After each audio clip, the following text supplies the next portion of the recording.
Welcome to our Utkarsh English classes. Today we are going to discuss Worksheet 30.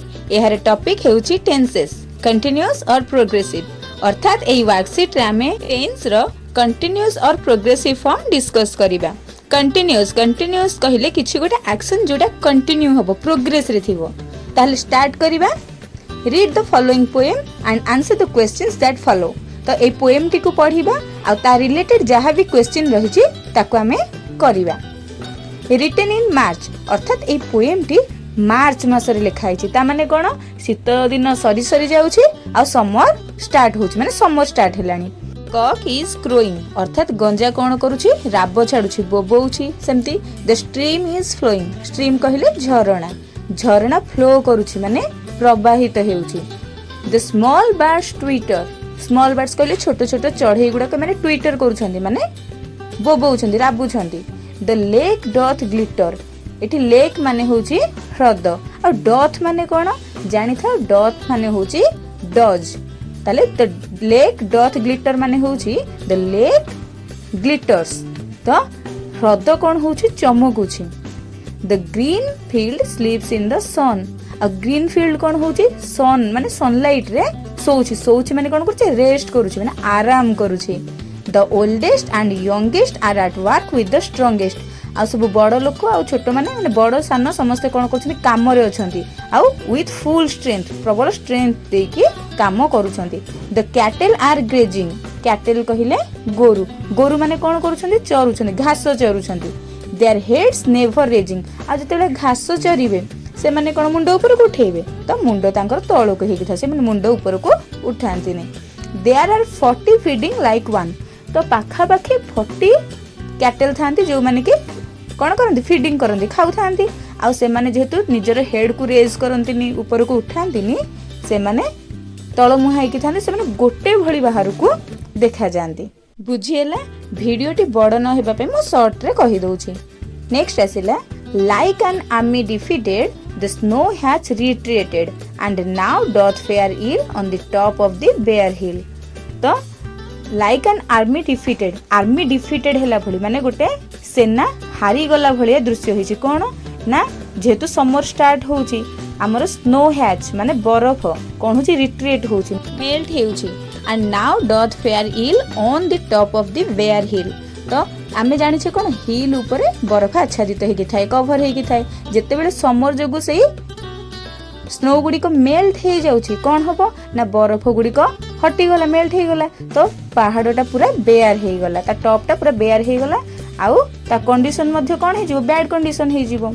The plough boy is whooping anon and anon whooping कहले डाको छाड़ीबा आउ आनन कहले eigen and eigen तो बारंबार प्लो boy कोन करछि हळ करूथिबा पिला कोन करछि डाको छाडुछि. There is joy in the mountains माने पर्वत रे जॉय अछि आनंद अछि. There is life in the fountains आ फाउंटेन्स रे कोन जीवन अछि. स्मॉल क्लाउड्स आर सेलिंग तो ई जो स्मॉल क्लाउड्स कहिले छोट छोट बादल मेघ खंड सब स्मॉल क्लाउड्स आर सेलिंग माने छोट छोट बादल खंड सब मूव करूछंती. Blue sky prevailing blue sky पूरा चारियाड को व्यापिकी रहिछि. The rain is over and gone अर्थात वर्षा शेष होई जाइछि सरी जाइछि. तो एबे हमें पोएम टी बुझी गले चलो तार क्वेश्चन आंसर करिबा. Step 1 first question who is crowing किए राबुछि the cock is crowing.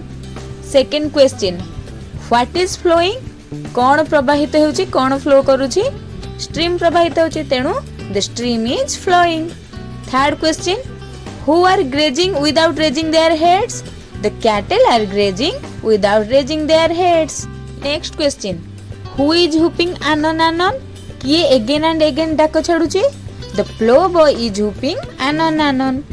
Last question what are sailing in the blue sky रे कोन मूव करूछि ना the small clouds are sailing in the blue sky. Step 2 एबे step 2 करिबा. what glitters कौन glitter करे ना the lake glitters lake चमके ह्रद चमकी थाए. What sleeps in the sun green field sleeps in the sun तो सन रे ग्रीन फील्ड आराम करि थाए. हु आर एट वर्क रे को माने थांती काम करंती the oldest and youngest are at work. Next question, who look like one? The 40 are feeding like one. Last question, where is their joy? There is joy in the mountains. Next activity ti kariba B. Underline the sentences with ing form in the poem. एही poem रे जेउ sentence गुडी को ing form रे अछि ताकू हमें underline करिबा. ताहले चलो स्टार्ट करिबा. एउ सेंटेंस रे वर्ब ing फॉर्म रे अछि ताकू हमें अंडरलाइन करिबा.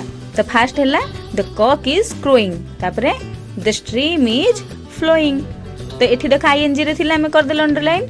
नेक्स्ट देखा कोठी अछि बा बढ़िया चिन्हु जाउ कोन. ताहले द कैटल आर ग्रेजिंग. सेमते नेक्स्ट आउ कोटा अछि देयर हेड्स नेवर रेजिंग. ये आउ गोटे अछि there are 40 feeding like one. ये आउ को सेंटेंस टी ing फॉर्म रे अछि खोजो. The plough boy is whooping anon anon. Next आउ कोन अछि small clouds are sailing. Last sentence टी हैला ब्लू स्काई प्रिवेलिंग. तो एई भली भाबरे हमें अंडरलाइन करि देले. पे नेक्स्ट एक्टिविटी टी करिबा सी. Now look at your friends and write some sentences about them. Who is doing what? One example is given below. तो वर्तमान तुमर काम कोन?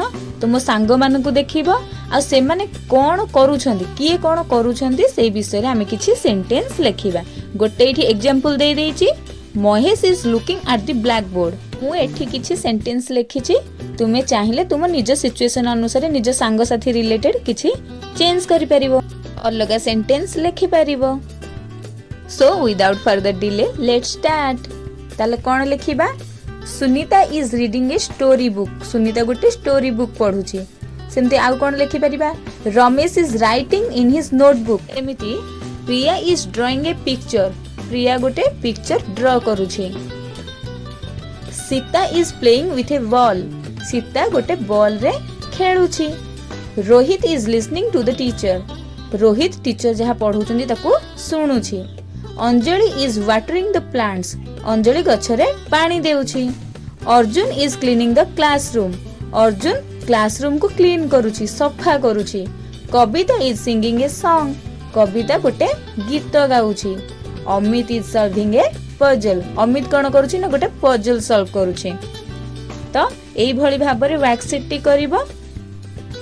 आई होप भिडियोटी तुम मानक पई हेल्पफुल हेइथिबो. जदि भिडियोटी भलो लागि थाए then like, share and subscribe.